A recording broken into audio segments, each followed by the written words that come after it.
Have you ever looked back at an old photograph of your great-grandparents? Oh, you mean like those really stiff, unsmiling portraits? Yeah, exactly. Like from the late 19th or early 20th century, you look at them and just wonder, what their daily lives actually look like behind closed doors. Right, because they look so rigid. Totally rigid.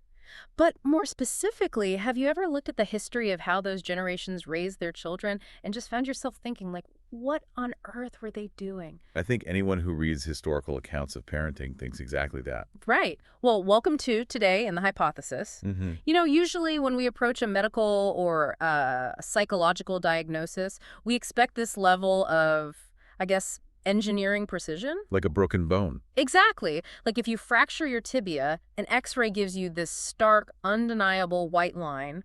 The surgeon points to it, and the reality is totally binary, right? It's broken or it's not. And we really crave that level of diagnostic clarity, I think. Whoa, absolutely. There's a deep comfort in being able to neatly categorize a problem. Isolate it in a tidy clinical framework and just apply a standard treatment protocol. It just makes the world feel manageable. It really does. But the moment you step into the realm of historical psychology or neurodevelopment and intergenerational trauma, that comforting X-ray machine just completely shatters. Yeah, you're not dealing with clean breaks anymore. Not at all. We find ourselves navigating this landscape that is just remarkably murky. I mean, you can't exactly put a 19th century agrarian family into a functional MRI machine, right? No, unfortunately not. You can't scan their amygdala activity. And you definitely can't hand a standardized psychiatric evil to a Roman patriarch from the 2nd century. That would be something, though. But no, we have to rely on a totally different set of diagnostic tools. Right. So what do we do? Well, the challenge of historical diagnosis means we have to synthesize these fragmented records, like legal codes, economic data, theological texts. Cultural artifacts, too. Exactly. We basically have to reconstruct the psychological reality of the past using the sociological footprints they left behind. And that is the exact mission of our deep dive today. We are putting a very specific and, frankly, utterly fascinating hypothesis under the microscope. It's a really provocative one. It is. So this hypothesis is laid out in a multidisciplinary research paper by Victor H. Surtouche. And we're analyzing this based on a synthesis provided by Gemini. And the core claim here, it's going to sound pretty wild at first pass. It definitely takes a minute to wrap your head around. Yeah. So the hypothesis argues that historical severe child discipline, the kind of brutal, physically coercive punishments that were just universally accepted as standard parenting for centuries, was actually a massive, undetected epidemic of dissociative trauma. Right. Like, it posits that fathers were essentially stuck in these unconscious dissociative loops, basically reenacting their own childhood abuse under the socially acceptable guise of parenting. And, it's a formulation that makes intuitive sense to a modern sensibility. It kind of does, yeah. Because when we look at historical disciplinary practices through today's psychological frameworks, it closely resembles horrific systemic domestic violence. Just textbook abuse. Right. So the hypothesis attempts to give us a villain that our modern clinical vocabulary can easily process, which is individual, undiagnosed mental illness. Ah, right. It makes it about the individual. Exactly. It suggests that these men were fundamentally broken by their own upbringings and were just lashing out in fugue states, entirely disconnected from the reality of the harm they were causing. But there is a massive twist coming, and it is the entire reason we are doing this deep dive. Because we're going to test this purely psychological explanation to see if it can actually withstand the crushing weight of historical evidence. Because we have to ask ourselves a really big question here. We do. Does an epidemic of individual psychological dissociation actually explain thousands of years of organized, universal human behavior? And the short answer, which the research synthesis makes abundantly clear, is just no. No, it doesn't hold up. Not at all. While the hypothesis is entirely correct in identifying historical discipline as severe abuse by any modern scientific standard, obviously it fundamentally misdiagnoses the cause. Okay, so if it wasn't mental illness, what was it? Well, this wasn't a historical anomaly of individual psychiatric pathology. Fathers weren't just slipping into dissociative states and randomly assaulting their kids. Right. The reality is far more complex and, frankly, far more systemic. We're looking at a massive, highly organized societal machine. Machine, okay. A machine that was cowered by the ruthless demands of agrarian and early industrial economics, fortified heavily by the legal systems of the era, explicitly blessed by religious doctrine. Wow. Okay, so to really test this idea, to figure out if physical brutality is just like a biological hardwiring in human fathers or a completely fabricated societal invention we have to establish a control group. We need a baseline. Exactly. We need to look at humans in our original factory settings state, long before the invention of the plow or the factory assembly line complicated literally everything. Right, we have to look to evolutionary anthropology for that. So if you're listening to this, I want you to imagine rewinding the clock past the Industrial Revolution, past the feudal eras, all the way back to the socio-ecological conditions of our earliest ancestors. Because if the hypothesis insists that fathers have this inherent traumatized reflex that inevitably leads to violence against children. Then we need to see if that's true for humans who still live like our ancestors. Exactly. We have a responsibility to test that assumption against human populations who still live in conditions that mirror our evolutionary past. And the research specifically directs our attention to small-scale foraging societies, the hunter-gatherers. Right. The sources highlight a few specific contemporary groups for this baseline. You've got the Kungsan of the Kalahari Desert in southern Africa, the Hadza of Tanzania, the Asuka of the Central African Republic, and the EA of the Democratic Republic of Congo. And when anthropologists actually embed with these original human societies and document their child-rearing practices, the data they bring back completely upends the traditional Western narrative. It's pretty shocking, right? It actively shatters the entrenched idea that harsh, coercive discipline is some sort of evolutionary constant for our species. It's not our default setting. Not even close. The data reveals an entirely different paradigm. In these foraging societies, parenting is universally characterized by an astonishing degree of indulgence and responsiveness. Indulgence, like they don't ignore the kids. There is an almost immediate reaction to any sign of infant distress. Anthropologists document exceptionally high levels of prolonged skin-to-skin contact. Which we know from modern neurobiology is so critical for regulating a developing nervous system, right? Absolutely vital. There's also this concept of alloparental care that they mention, which I find so fascinating. It's a huge factor. Like, the nuclear family isn't just isolated in a single-family home somewhere. The entire community, aunts, uncles, grandparents, older siblings, even unrelated community members, they all actively participate in holding and soothing the child. The burden of care is radically distributed. Radically distributed. I love that phrasing. And crucially, in terms of our hypothesis, researchers observe a near total absence of corporal punishment. Right. Physical coercion as a tool for behavioral modification is essentially non-existent in these environments. Non-existent. And to put some hard numbers to this, the research cites a specific statistic regarding the Kungsan that really, it forces a perspective shift. The crying statistic, right? Yeah. When a Kungsan infant cries, they are attended to within seconds in over 78% of documented instances. 78% within seconds. Within seconds. Yeah. Community does not let children cry it out to teach them self-soothing or, independence.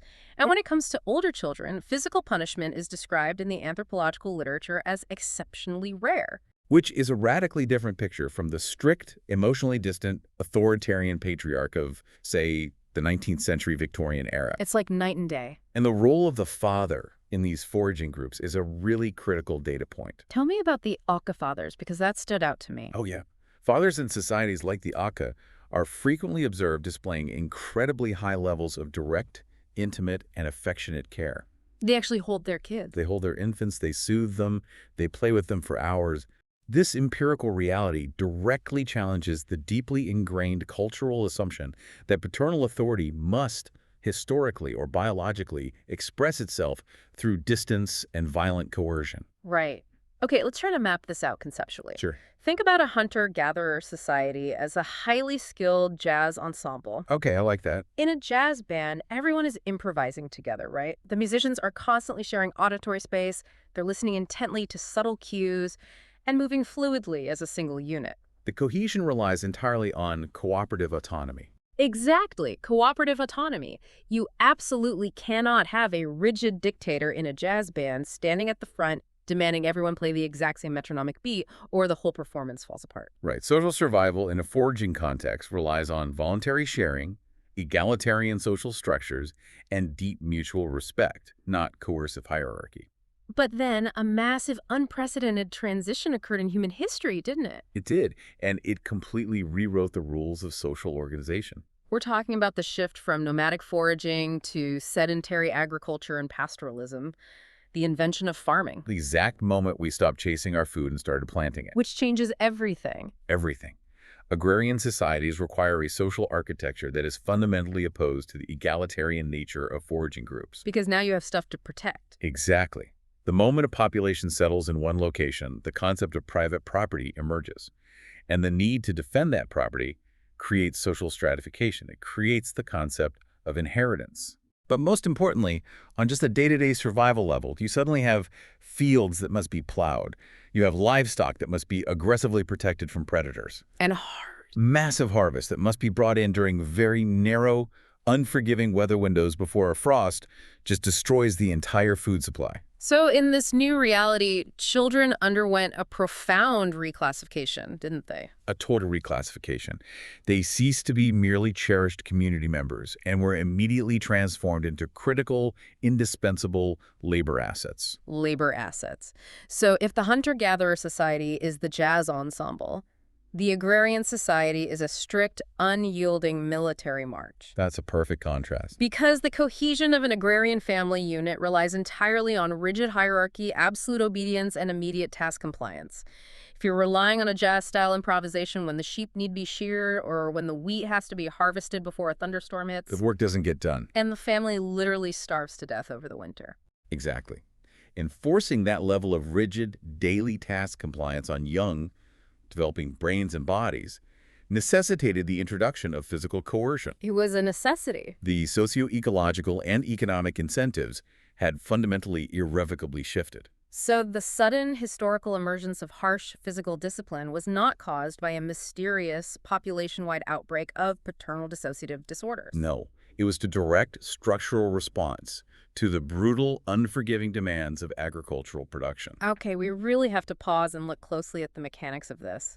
Because if physical violence isn't biologically hardwired into human fathers, if the baseline established by the Kung San and the Aka proves that our default setting is actually affectionate and indulgent. Which the data strongly supports. Right. So how exactly did human societies globally flip that switch so uniformly after the advent of farming? Like, how does an entire species override its evolutionary baseline? To understand the mechanics of that behavioral override, we really have to examine the underlying economic imperatives.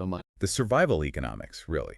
If the invention of farming effectively turned children into mandatory workers, then the severity and frequency of the discipline they endured must be directly, inextricably tied to their economic value to the household. This transitions us directly into the sheer economics of obedience. It does. For you, the listener, I want you to think about how economic pressure shapes the atmosphere in your own home today. Like, just the stress of bills. Now, amplify that pressure by a factor of 100. Remove all social safety nets, and imagine your children are the only thing standing between your family and starvation. It's a terrifying thought experiment. It is. How does that economic reality translate into the daily mechanics of family discipline? Well, the research brings in a foundational sociological framework to explain this. It specifically references the work of sociologist Viviana Zelizer and her seminal book, Pricing the Priceless Child. Ah, yes, pricing the priceless child. Zelizer documents this profound structural shift in how Western societies fundamentally valued children, focusing heavily on the transition period between the late 19th and early 20th centuries. So before this transition period began, we're looking at working class and agrarian children who were classified, in Zelizer's precise terminology, as economically useful. Right. And that term, economically useful, honestly severely understates the reality of their existence. How so? Their labor was not merely helpful. It wasn't character-building chores. It generated the baseline income required for the family's actual biological survival. Wow. We have to contextualize this era. We're analyzing environments characterized by crushing wage poverty, extraordinarily high infant and maternal mortality rates, and an absolute void of governmental social safety nets. Right, there was no unemployment insurance. No food assistance. The economic equation was brutally simple. If every able-bodied person in the household did not work to their maximum capacity, the household did not eat. And it is so crucial to remember that these children were not working safe, modern, part-time jobs. They weren't bagging groceries after school. No. These kids, some as young as 6 or 7 years old, were operating in incredibly dangerous, unforgiving industrial environments.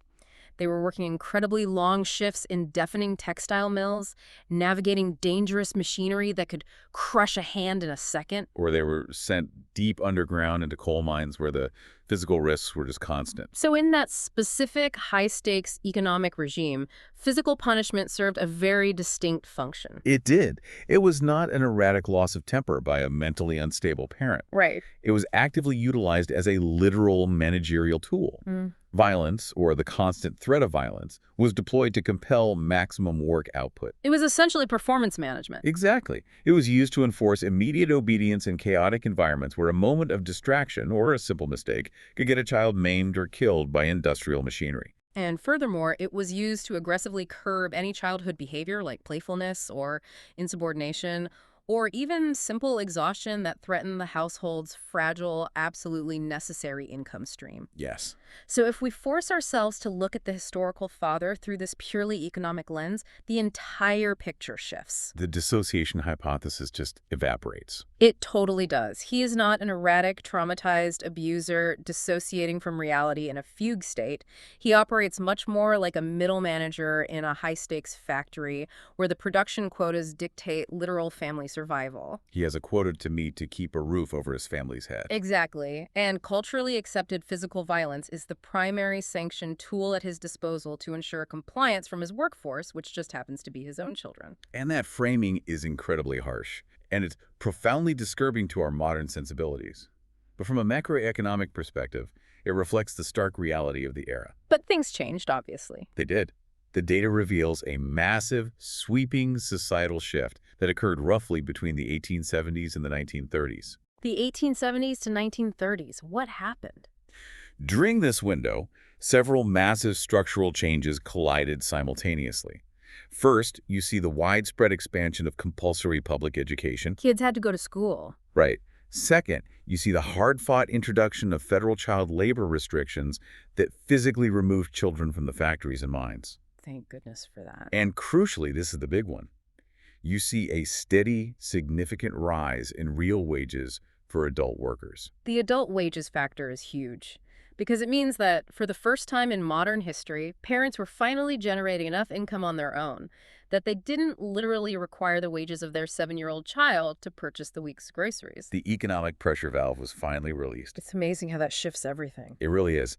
As that pressure released, and as children were legally mandated to move out of the industrial labor force and into the classroom, their entire societal and familial valuation underwent a complete metamorphosis. They transitioned from being economically useful labor assets to what Zelizer brilliantly characterizes as economically useless but emotionally priceless. Emotionally priceless. I love that term. It's so accurate. The primary overarching goal of child rearing fundamentally shifted, didn't it? It did. It moved away from enforcing immediate daily labor compliance through fear and moved toward investing in long-term human capital through education, emotional support, and psychological development. And the macroeconomic data supporting this shift is one of the most compelling pieces of the puzzle here. The research explicitly highlights that as household real income rises, there's a direct measurable correlation with a steep reduction in the use of physical coercion in the home. This specific data point is the critical lever that dismantles the purely psychological hypothesis we're investigating. Because it tracks with money. Exactly. When parents suddenly possess greater material resources when the threat of starvation is removed, they naturally pivot to utilizing alternative tools to shape child behavior. Like what? Well, they deploy financial incentives like allowance, they offer educational opportunities, and they utilize verbal reasoning and negotiation. Which takes time and patience, which you don't have if you're starving. Precisely. Historically, resource-deprived households resorted to physical force not because of a shared psychiatric disorder, but due to acute, unrelenting economic stress and the immediate, non-negotiable necessity of behavioral compliance for survival. So the timeline of the 20th century decline in severe physical discipline tracks almost perfectly with these broader economic changes. Perfectly.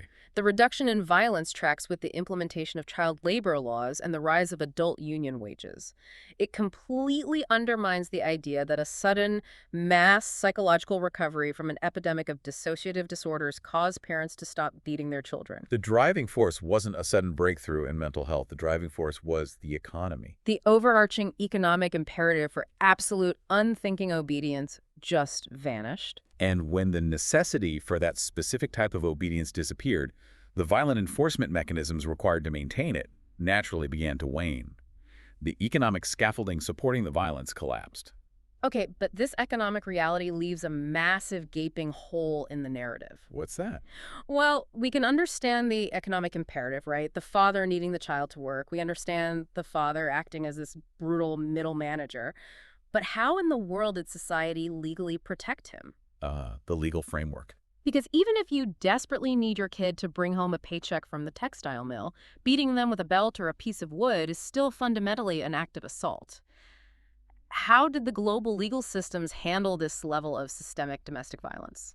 Well, the historical reality is that the legal system did not merely handle it. The legal system aggressively codified, formalized, and fiercely protected that control with a level of precision that is, honestly, quite terrifying to analyze. Terrifying is the right word. Where do we even start with this? To understand the depth of this legal protection, we really have to examine the foundational legal framework of patriarchy itself. We have to begin with a deep dive into Roman law. Roman law. Specifically, we must examine the core institution of patria potestas, which translates directly to the power of a father. Now, I think most people who have taken a Western civilization history class have probably heard the term patria potestas thrown around, usually in the context of ancient Rome. Right, it's a famous concept. But the original unvarnished scope of what that law actually allowed a father to do is chilling when you read the specifics. Its extremity is genuinely unparalleled in modern legal frameworks. Under ancient Roman civil law, the paterfamilias, the oldest living male head of the household, exercised absolute undivided legal sovereignty over everyone in his household, including his biological and adopted children. And this legal subjugation didn't conveniently expire when a child reached the age of majority at 18 or 21, did it? No, not at all. This legal absolute power extended across the entire lifespan of the children, ending only upon the death of the paterfamilias himself. So a 50-year-old Roman senator could still be legally subject to the absolute authority of his 80-year-old father. Yes, exactly. Wow. When you say absolute legal sovereignty, we really need to explain what that actually looked like in daily practice. Like, what powers did this grant the father over the physical bodies of his children? Well, in its earliest and most draconian iterations, patria potestas included the legal right of this vitae neciske, which translates to the power of life and death. Life and death. Literally. A Roman father possessed the statutory, state-sanctioned right to unilaterally inflict capital punishment on his own child without a trial. That is insane. Furthermore, he held the legal right to sell his children into formal slavery if the household required the funds. Just sell them. Yes. Yeah. On a lesser scale, he automatically and legally appropriated any property, income, or spoils of war earned by his offspring. The child owned nothing. The father owned everything, including the child's life. Okay. But there is a logical friction here that we need to address. Sure. If the law explicitly gave fathers the absolute power of life and death, the historical record would just be overflowing with mass executions of children by their fathers.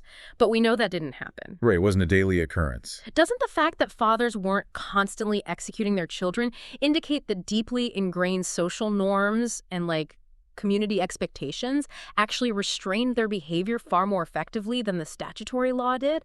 I mean, a guy who casually executed his son over a minor disagreement would still be ostracized by his community regardless of his legal rights, correct? That is an excellent and necessary distinction to make. Yes, unwritten social conventions, civic expectations, and the threat of severe community censure absolutely acted as the primary restraints on day-to-day abuses of this power. So there was peer pressure. Exactly. There were very clear, heavily debated social expectations regarding how a good and just Roman father ought to behave. The power of life and death was viewed as a nuclear option, not a daily disciplinary tactic. Right. However, for the purposes of evaluating our dissociation hypothesis, the crucial point is that the statutory right itself remained absolute. The Roman state explicitly and repeatedly affirmed that the father was the unquestioned sovereign of his domestic domain. So if a father did cross the line into extreme violence, the state infrastructure wouldn't intervene to protect the child. No, it wouldn't. Over several centuries, particularly evolving under the reign of Emperor Hadrian in the 2nd century AD, the most extreme facets of this power were progressively curtailed. Okay, so it got a little better. Slightly. The legal right to execute a child was formally abolished, but the fundamental statutory right to inflict severe physical punishment remained firmly intact and legally protected. And the most concerning part of this is that the Roman legal architect didn't just fade away with the collapse of the Roman Empire, did it? Not at all. It fundamentally infected and shaped the trajectory of European jurisprudence for the next 2 millennia. The research points out that we see the direct DNA of patria potestas embedded deeply in English common law. Which obviously shapes American law. Exactly. And amazingly, the sources highlight that this exact patriarchal legal philosophy was alive, and actively utilized in the 1930 Italian Rocco Penal Code, which was drafted under Benito Mussolini's fascist regime. The longevity of the concept is truly remarkable. The core philosophy of patria potestas evolved over the centuries into a slightly more refined but equally protective legal doctrine known as alias corrigendi. Which translates to what? The right of correction. The right of correction. Understanding this specific doctrine is vital. The right of correction firmly established that parents, and historically this almost exclusively meant fathers, possessed a powerful statutory exemption from standard assault and battery laws. An exemption. As long as the parent was administering what the courts deemed reasonable chastisement for educational, moral, or corrective purposes, they were entirely immune from criminal prosecution. Reasonable chastisement. I want you, the listener, to just think about how much heavy lifting that single vague phrase has done throughout the history of domestic violence. A tremendous amount. What one era considers reasonable, another era considers absolute torture. And under English common law, this legal immunity wasn't restricted solely to biological parents, was it? No, it wasn't. The law recognized the concept of delegated parental authority. Meaning that schoolmasters, tutors, and legal guardians were equally protected from prosecution when they administered severe flesh-tearing beatings to maintain order in a classroom or a workhouse, because they were legally operating in loco parentis, in the place of the parent. And if we step back and connect this vast legal history to the broader picture of the hypothesis we are testing, the implications are devastating for the dissociation theory. Completely devastated. The historical fathers who were physically brutalizing their children were not operating outside the bounds of civilized society. They were not wandering into a traumatized dissociative fugue state where they lost touch with reality. Right. They were operating precisely within their heavily codified, state-sponsored legal prerogatives. So they were actively fulfilling the explicit social and legal expectations of paternal governance. When a judge looked at a father beating a child, the legal system did not perceive a mentally ill man suffering a psychiatric episode. The legal system perceived a responsible citizen exercising his fundamental rights to maintain order in his domain. We have established a really powerful combination so far. We have the sheer economic necessity for absolute control driven by the threat of starvation. And we have the impenetrable legal permission for that control, built right into the DNA of Western jurisprudence. Right. Motive and opportunity. But if you really think about human psychology, a legal right and a financial need are incredibly clinical concepts. They might force your hand, but they aren't enough to make a parent feel righteous about inflicting severe pain on their own crying child. That requires something deeper. Exactly. To look your child in the eye, strike them with a belt or a switch, and genuinely believe in the depths of your soul that you are performing a noble act. For that level of cognitive dissonance, you need a powerful moral justification, which points us directly toward religion. Theology has historically served as the ultimate legitimizer for human behavior.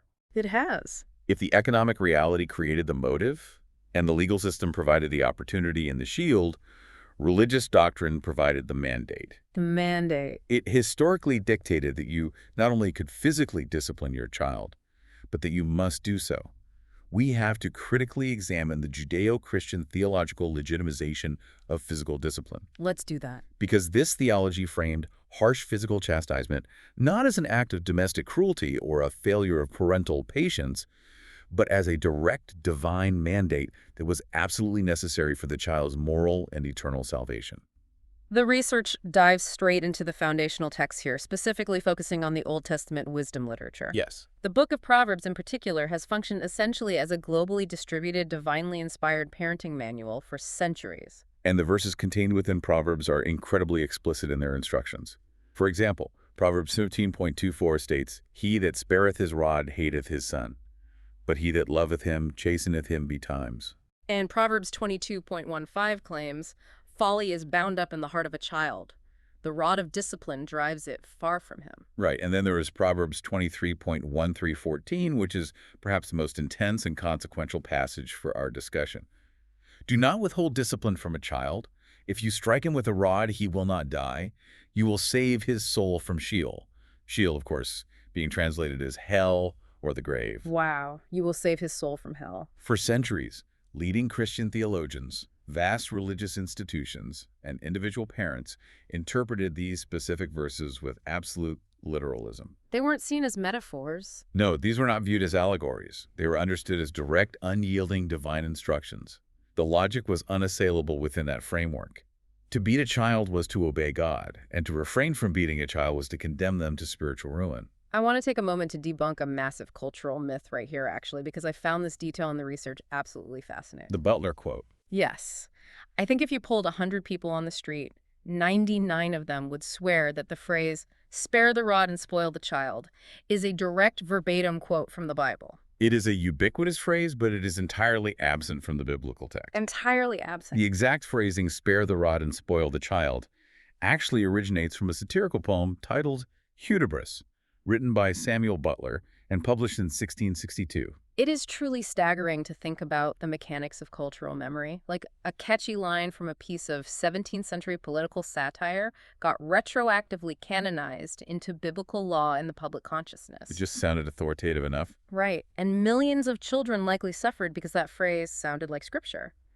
But even without that specific phrase, religious groups, particularly the Puritans, took the underlying philosophy of the Proverbs texts and built their entire societal structure around it, didn't they? The Puritans operationalized this theology to an unprecedented degree. Within early American Puritan family structures, the prevailing theology was entirely predicated on the concept of original sin. Original sin. They fundamentally believed that children were not born innocent. They were born carrying inherited sin, possessing a naturally rebellious, inherently stubborn will that leaned toward evil. So they were basically mini demons that needed fixing. That's essentially how they viewed the child's will. Therefore, the act of breaking a child's stubbornness wasn't merely a strategy for maintaining a quiet, peaceful household. It was a literal, incredibly urgent spiritual mandate required to save their immoral soul from eternal damnation. In that community, an undisciplined, willful child was not just an annoyance. They were a public, glaring reflection of a negligent, ungodly parent who was failing in their most sacred duty. Exactly. The tragic irony embedded in this history is profound, and it strikes right at the heart of the dissociation hypothesis. Because they were fully present? Yes. Historical fathers inflicted immense physical pain precisely because they were intensely, hyper-consciously aware of their religious duty. They were not unconsciously dissociating from the reality of the moment. The violence was, in their own minds, an act of perceived deep love and necessary spiritual salvation. They firmly believed they were rescuing their children from the fires of hell.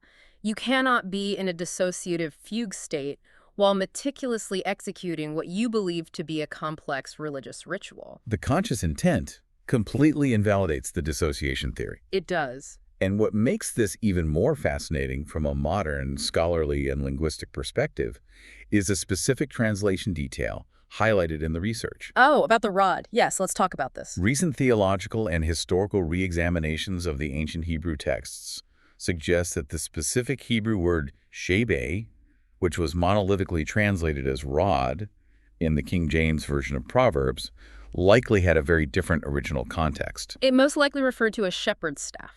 Yeah. A shepherd's staff, which fundamentally changes the imagery. I mean, a staff is used by a shepherd for guidance, right? To gently tap or pull a wandering sheep back into the safety of the flock. It is not designed to be a weapon for inflicting blunt force trauma. Precisely. It was a tool of guidance, or perhaps a broader symbol of metaphorical authority and protection. Yet, that literal, punitive translation, the rod, as a weapon of physical striking, completely dominated Western religious pedagogy and legal thought for centuries. That single translation choice provided a massive, unshakable moral imperative for systemic corporal punishment. It's incredible how much history hinges on linguistics. It really is. So let's tally up the scorecard for the dissociation hypothesis based on everything we've uncovered. It's not looking good for the hypothesis. Not at all.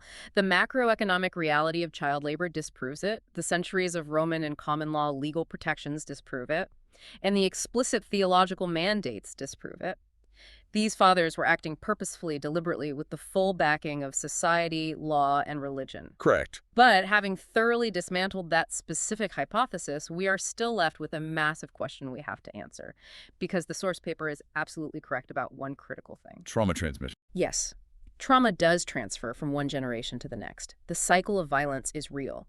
So if we strip away the idea of dissociation, how exactly does the trauma physically and psychologically move from a father in 1850 to a son in 1880? This is where we must transition from historical sociology to the specific mechanics of psychological and biological transmission.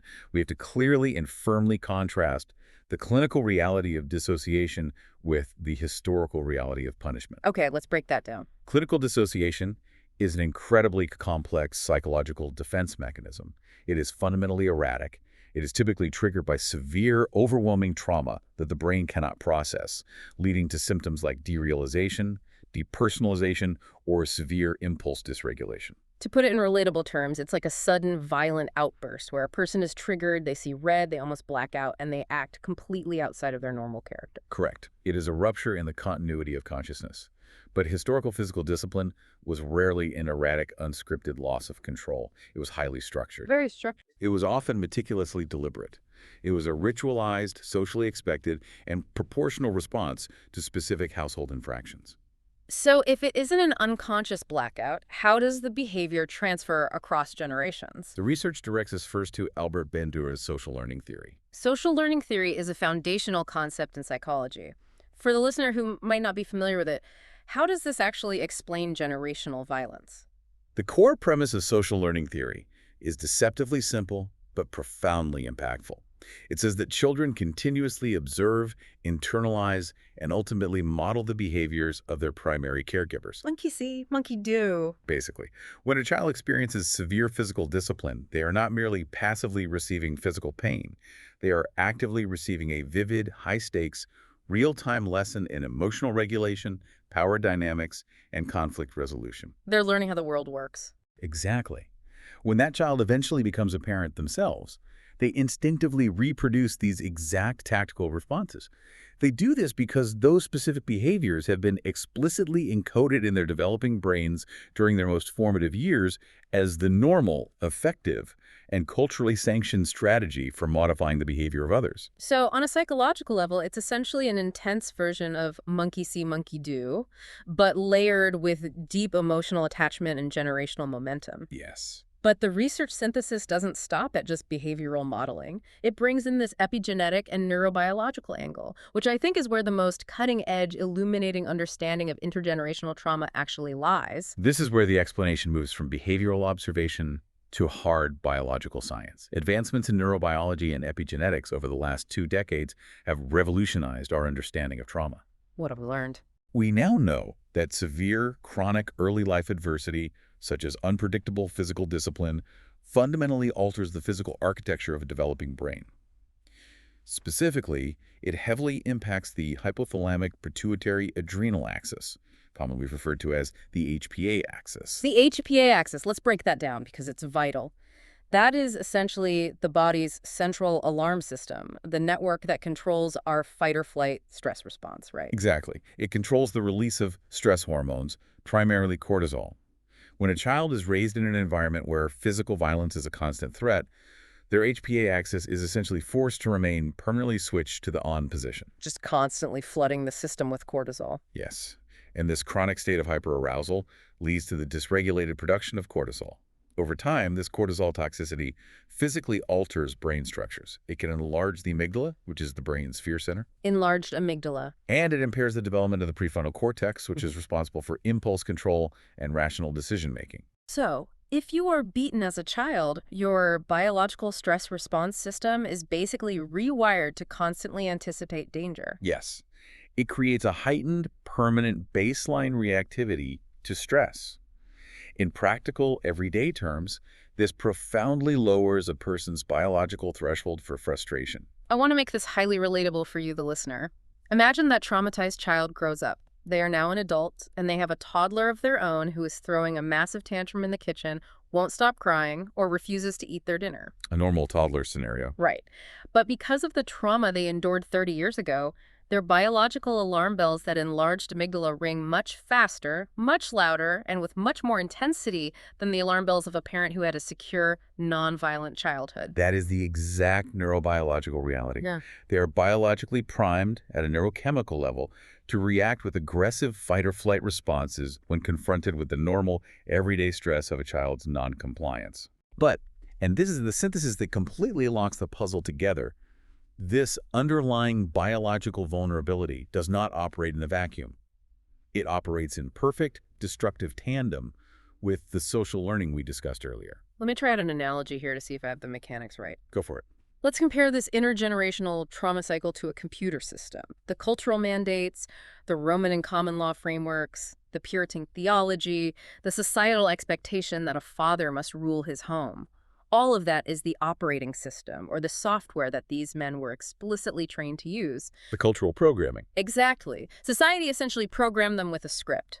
When child disobeys, execute program. Physical punishment. That's the software.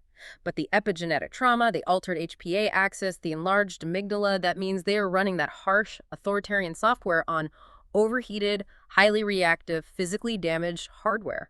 The hardware and software analogy is an exceptional way to visualize the mechanics of transmission. It makes so much sense. The cultural software explicitly dictates what the appropriate action is, and the damaged, overheated neurobiological hardware ensures that they execute that action with intense reactivity and shortened fuses. The hardware is overheating.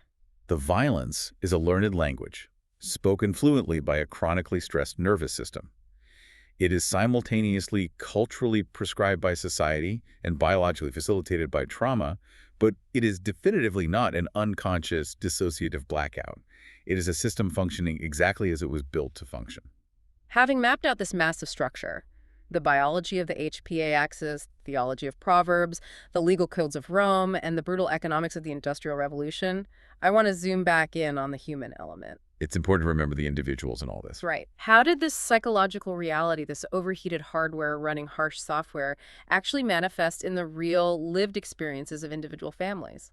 And more importantly, how did humanity start to leave a record of the damage? Because before the scientists caught on, the artists usually get there first. That is historically accurate. Culture, literature, and art serve as the richest, most unflinching archives of qualitative evidence we have for how paternal authority was truly experienced behind the closed doors of the family home.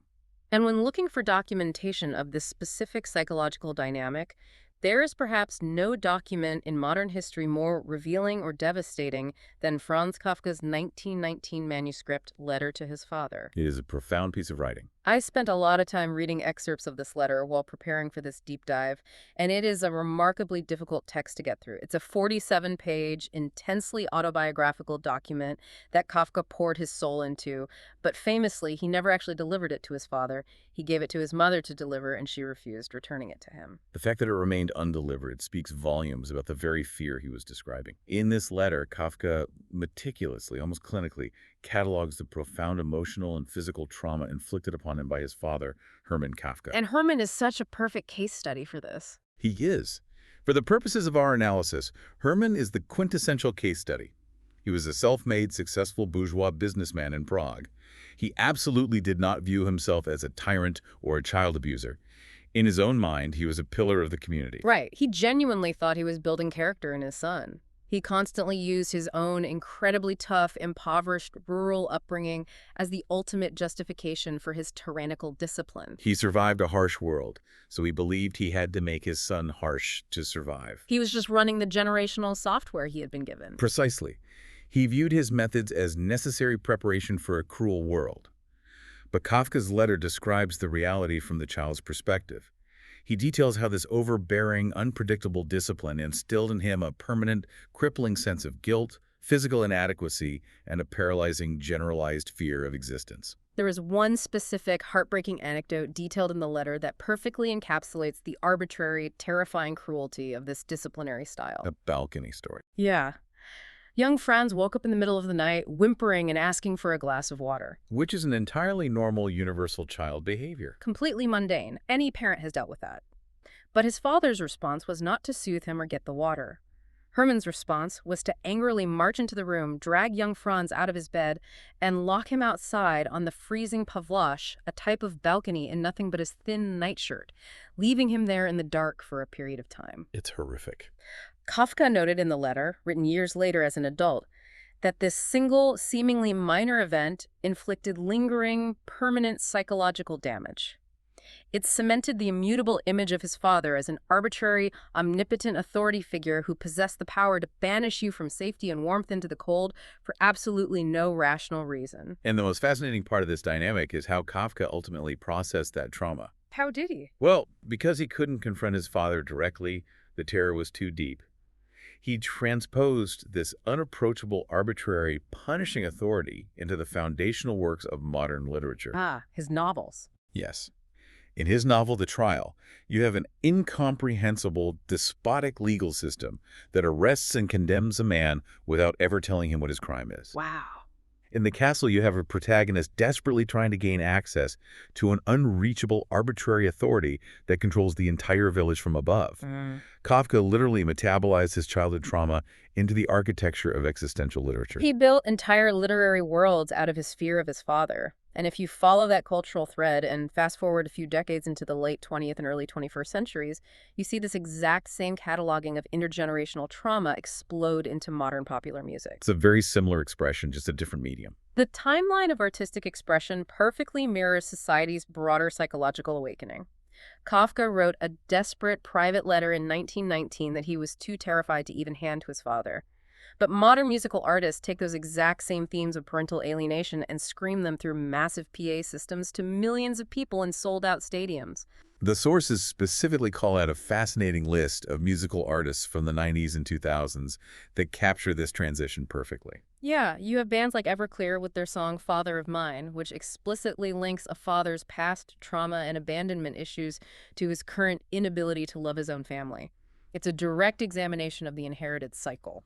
And Good Charlotte's song Emotionless addresses that exact kind of tyrannical, unapproachable coldness that Hermann Kafka utilized. And you see it heavily in the nu metal genre as well. Linkin Park's track, Numb, perfectly encapsulates the suffocating, crushing weight of parental expectations that are enforced through relentless psychological coercion.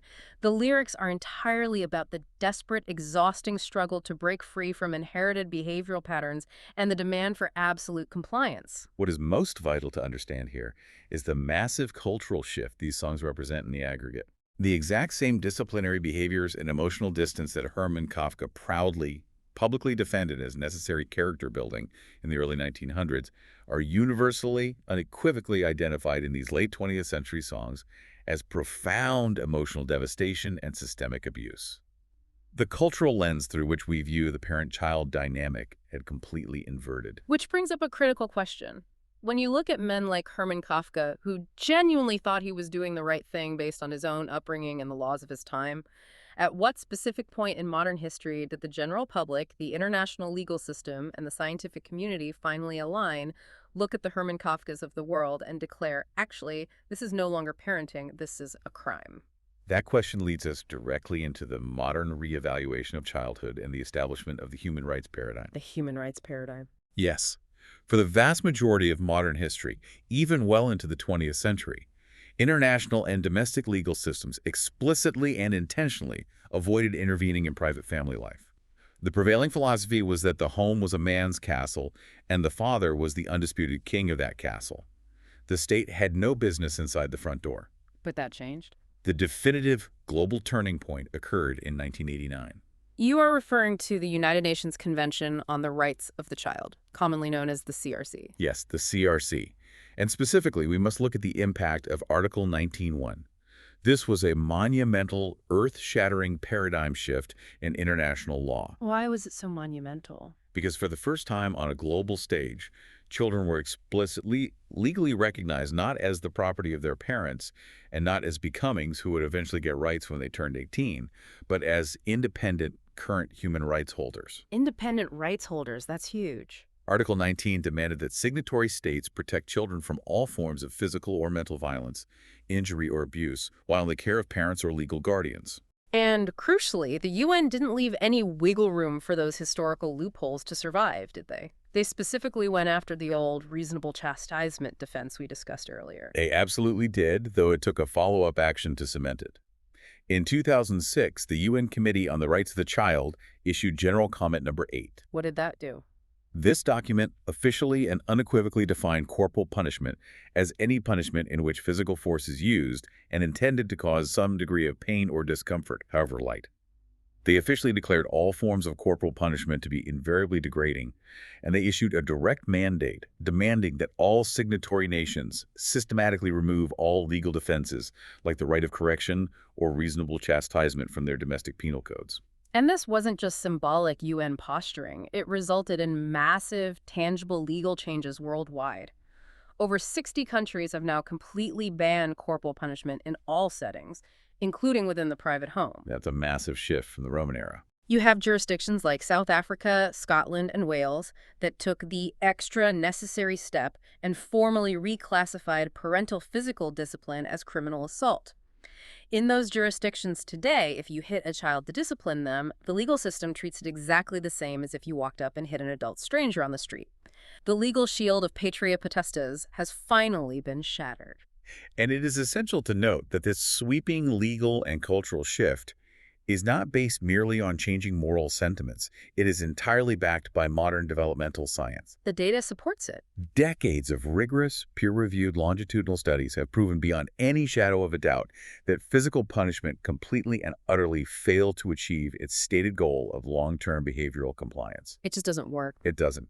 Instead, the data shows it consistently increases childhood aggression, directly triggers the onset of mental health disorders, irreparably damages the foundational parent-child attachment relationship, and significantly increases the statistical likelihood that the child will perpetrate domestic violence in their own adulthood. So, to synthesize this entire journey for you, the listener, the initial hypothesis we started with today, the idea that historical child discipline was just an epidemic of individual men suffering from undiagnosed dissociative trauma, was completely fundamentally wrong about the cause.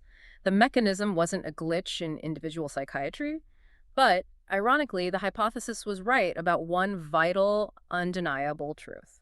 The hypothesis correctly identified the underlying reality of the action itself. Yeah. What was for centuries fiercely protected by Roman law, aggressively encouraged by Puritan theology, strictly necessitated by the brutal economics of the agrarian revolution, and casually, universally referred to as parenting, is undeniably recognized by both modern developmental neuroscience and international human rights law today as systemic domestic violence. It is an incredible, unsettling journey to summarize. The hypothesis was half right. Yes, it was profound abuse, and yes, it causes deep, lasting intergenerational trauma that alters the very architecture of the brain.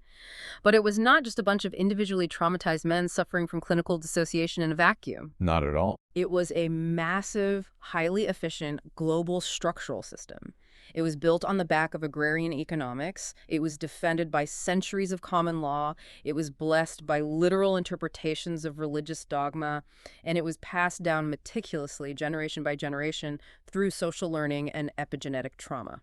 It serves as a profound and somewhat chilling reminder that what society universally accepts as normal, moral, or necessary in any given era is very often just a reflection of its current economic structure and institutional needs, rather than any kind of objective, timeless moral truth. And that reflection actually brings me to a final provocative thought that I want to leave you with today.